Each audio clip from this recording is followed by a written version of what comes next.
बाबू भैया को पहचानते हैं ना आप लोग? पैसे ही पैसे, हाँ वही बाबू भैया, पैसे ही पैसे। अभी क्या हुआ, अभी दोनों ने मिलके बाबू भैया को बाहर भेज रखा है और बाबू भैया बेचारे धूप में परेशान हो रहे हैं। और अब बहुत परेशान होने के बाद वो चिल्ला के पूछ रहे हैं कि घर को घंटों से साफ किया जा रहा है, मुझे अंदर आने को होगा या नहीं होगा, मतलब मुझे अंदर आने दिया जाएगा कि नहीं दिया जाएगा। उधर अलग उनका टेंशन चल रहा है कि बाबू भैया तो अमीर हो गए थे लास्टली, तो उनको अब प्रोजेक्ट पे काम करना था ताकि वो दोबारा पैसे जब खत्म हो जाए तो फिर गरीबी ना आए। तो प्रोजेक्ट को प्लान के मुताबिक पूरा नहीं किया जा रहा था, ये अलग उनकी मुसीबत थी। कॉन्फ्रेंस रूम में मीटिंग की जा रही थी और बाबू भैया तैयार ही नहीं थे जो जाते। रिपोर्ट्स को पिछले 3 दिनों से तैयार किया जा रहा था, अब लेके ये क्या जाते कॉन्फ्रेंस हॉल में, और कई कोशिशों के बावजूद इशू को रिजॉल्व नहीं किया जा रहा था। बताइए, इतनी मुसीबत में हमारे बाबू भैया फंसे हुए थे। लेकिन बाबू भैया को कैसे निकालना वो तो बाद की बात है। फिलहाल बाबू भैया परेशानियों से रिलेटेड जो ये सारे सेंटेंसेस हमने अभी अभी देखे हैं, घर को घंटों से साफ किया जा रहा है, प्रोजेक्ट को प्लान के मुताबिक पूरा नहीं किया जा रहा है, और जो भी मैंने कहा वो सारे सेंटेंसेस को फ्रेम कैसे करेंगे, आज के सेशन में हम ये सीखने वाले हैं। तो अगर आपको इन सारे सेंटेंस को ट्रांसलेट करने में या फॉर्म करने में दिक्कत होती है तो आपने बिल्कुल सही वीडियो सेलेक्ट किया है।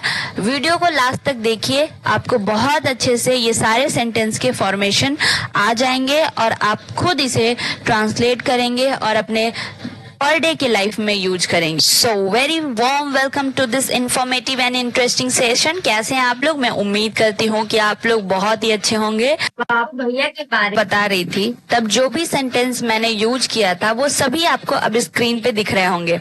जैसे घर को घंटों से साफ किया जा रहा है, प्रोजेक्ट को प्लान के मुताबिक पूरा नहीं किया जा रहा है, कॉन्फ्रेंस रूम में मीटिंग की जा रही है, रिपोर्ट्स को पिछले 3 दिनों से तैयार किया जा रहा है, कई कोशिशों के बावजूद इशू को रिजॉल्व नहीं किया जा रहा है। और आपने एक और बात ध्यान दिया होगा कि बाबू भैया के द्वारा गार्डन में हर सुबह पानी दिया जा रहा है। मतलब आपने देखा पिक्चर में कि वो गार्डन में पानी डाल रहे थे, और हम ऐसे कह सकते हैं कि गार्डन में हर सुबह पानी दिया जा रहा है, फिर भी गार्डन सूखा जा रहा है। कुछ भी हम अपना इस तरीके से सेंटेंस बना सकते हैं समझाने के लिए, है ना।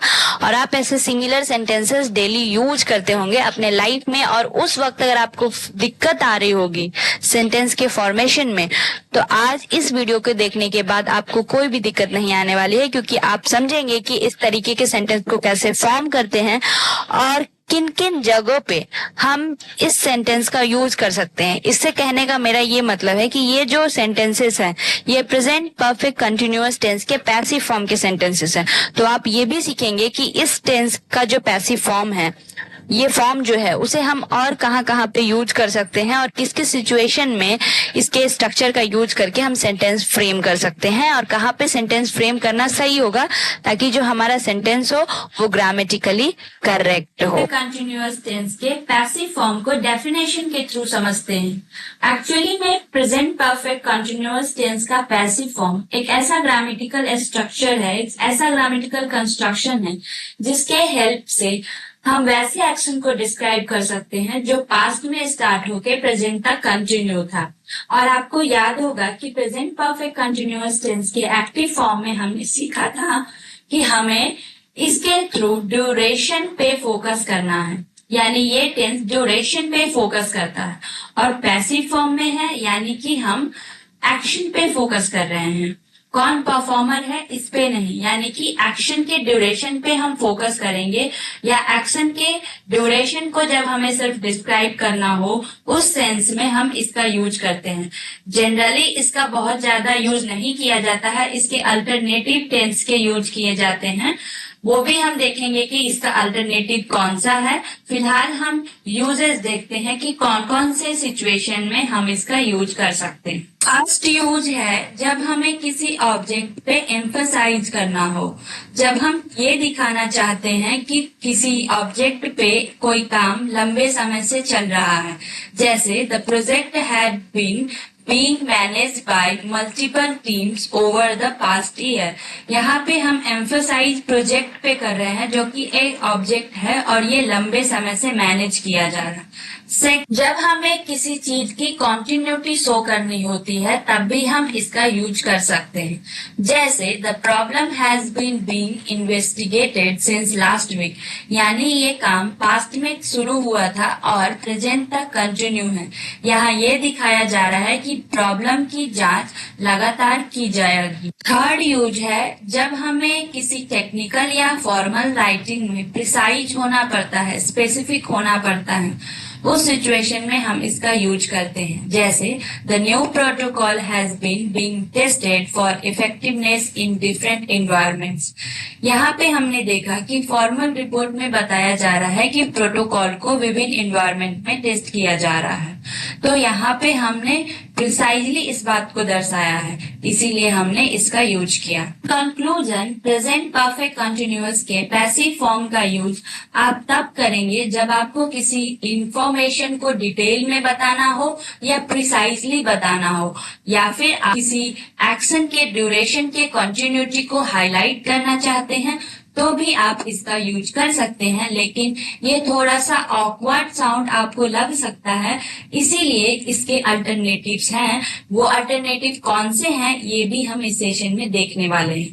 लेकिन याद रहे कि ड्यूरेशन पे अगर आपको पैसिव फॉर्म में शो करना है तो ये टेंस बेस्ट है और आप इसका यूज बेझिझक कर सकते हैं। जैसा कि मैंने बताया कि प्रेजेंट परफेक्ट कंटिन्यूअस टेंस के पैसिव फॉर्म से ऑकवर्ड साउंड होता है, इसलिए लोग इसके अल्टरनेटिव का यूज करते हैं जो कि है प्रेजेंट परफेक्ट पैसिव। लेकिन आप यहाँ ध्यान से वो सारे सेंटेंस देखिए जो कि उतने अच्छे से मीनिंग कन्वे नहीं कर पाता है जितने अच्छे से हम प्रेजेंट परफेक्ट कंटिन्यूअस टेंस के पैसिव फॉर्म के थ्रू करते हैं। जैसे The project has been managed by multiple teams over the past year, यानी कि प्रोजेक्ट को पिछले साल से कई टीम द्वारा मैनेज किया गया है। अब मैनेज किया गया और कुछ नहीं हुआ तो सपोज किसी ने छोड़ दिया होगा, या फिर ये अभी भी किया जा रहा है। ये क्या इस सेंटेंस से क्लियर हो रहा है? नहीं क्लियर हो रहा है ना। लेकिन अगर हम प्रेजेंट परफेक्ट कंटिन्यूअस टेंस के पैसिव का फॉर्म यूज करते हैं तो वो एक क्लियर मीनिंग जरूर कन्वे करता है, जिससे हमें ये पता चलता है कि काम अभी भी जारी है, यानी प्रोजेक्ट पर अभी भी काम किया जा रहा है। कई टीम के बाद भी दूसरे टीम कर रहे हैं या फिर उन्हीं में से कोई टीम अभी भी उस पर काम कर रहा है। प्रोजेक्ट फुल तरीके से क्लोज नहीं हुआ है। ओके, सो और भी एग्जाम्पल है जिसके थ्रू आप बेहतर तरीके से समझ सकते हैं। नेक्स्ट समझेंगे स्ट्रक्चर, क्योंकि स्ट्रक्चर के थ्रू ही हम सेंटेंस को फ्रेम कर सकते हैं। वहां पे यूजेस हमने सीखा, मगर यूजेस करने के लिए स्ट्रक्चर बहुत इंपॉर्टेंट है। हमें पता होना चाहिए कि किस टाइप के सेंटेंस को किस तरीके से फॉर्म करते हैं, देन हम इसका यूज कर पाएंगे डिफरेंट जगह पे जहां जहां हमने देखा है। जैसे अगर हमें पॉजिटिव सेंटेंस बोलना है, अफर्मेटिव सेंटेंस बोलना है, तो हम सब्जेक्ट को पहले रखते हैं, then has have, then been, then being and then third form of the verb. जैसे प्रोजेक्ट को कई टीम द्वारा प्रबंधित किया जा रहा है, the project had been being managed by multiple teams. और जब आपको किसी से कोई सवाल पूछना होता है तो उसे हम इंटरोगेटिव सेंटेंस बोलते हैं। जैसे क्या प्रोजेक्ट को कई टीम द्वारा प्रबंधित किया जा रहा है, तो ऐसे सेंटेंस में स्ट्रक्चर में हैज हैव यानी हेल्पिंग वर्ब पहले रखा जाता है, then subject, then been, then being and then third form of the verb. तो सेंटेंस हो जाएगा has the project been being managed by multiple teams.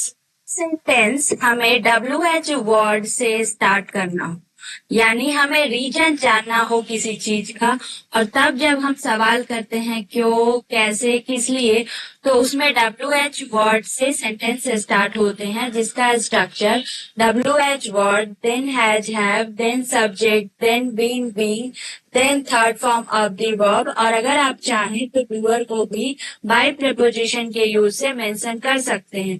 जैसे परिणाम को समिति द्वारा विलंब क्यों किया जा रहा है, Why have the result been being delayed by the committee? Negative sentence frame करना होता है तो स्ट्रक्चर में हम WH वर्ड को पहले रखते हैं, देन हैज नॉट या हैव नॉट जिसका कॉन्ट्रैक्शन हैजंट या हैवेंट होता है, देन हम subject, then been being and then third form of the verb का यूज करते हैं। जैसे अगर कोई सेंटेंस है कि परियोजना टीम द्वारा क्यों पूरी नहीं की जा रही है, यहाँ नहीं इस सेंटेंस को निगेटिव सेंटेंस बना रहा है, जिसके लिए हमें इस स्ट्रक्चर का यूज करना होगा और सेंटेंस हो जाएगा Why hasn't the project been completed by the। यहाँ पे कुछ ऐसे सेंटेंस हैं जिसे आपको वीडियो को पॉज करके 3-4 बार प्रैक्टिस करना है, जिससे आप जब कन्वर्सेशन करेंगे तो आपको समझने में कोई दिक्कत नहीं होगी और आपका इन सेंटेंस पे प्रैक्टिस हो जाने की वजह से जब भी आप किसी से कन्वर्सेशन करेंगे तो आप खुद भी बहुत फ्लुएंटली इन सेंटेंस को यूज कर पाएंगे। जैसे घर को घंटों से साफ किया जा रहा है, the home has been clean for hours.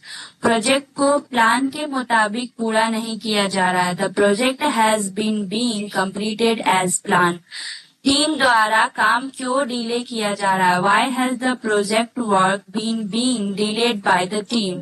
Conference room में मीटिंग की जा रही है, the meeting has been conducted in the conference room. Task को बराबर से डिस्ट्रीब्यूट नहीं किया जा रहा है, the task have not been distributed equally. और भी कुछ सेंटेंस है जो आप स्क्रीन पे देख सकते हैं। उन सारे सेंटेंस को आप कम से कम 4 से 5 बार बोलिए और जरूर से जरूर कमेंट में अपनी तरफ से 2-3 सेंटेंस बना के लिखें, जिससे हमें पता चले कि आपको ये टेंस समझ में आ रहा है, ये सेशन समझ में आ रहा है। सेशन अच्छा लगा हो तो लाइक करके शेयर करें और चैनल पे पहली बार आए हैं तो सब्सक्राइब करके बेल आइकन प्रेस करें। Thank you for watching and have a nice day.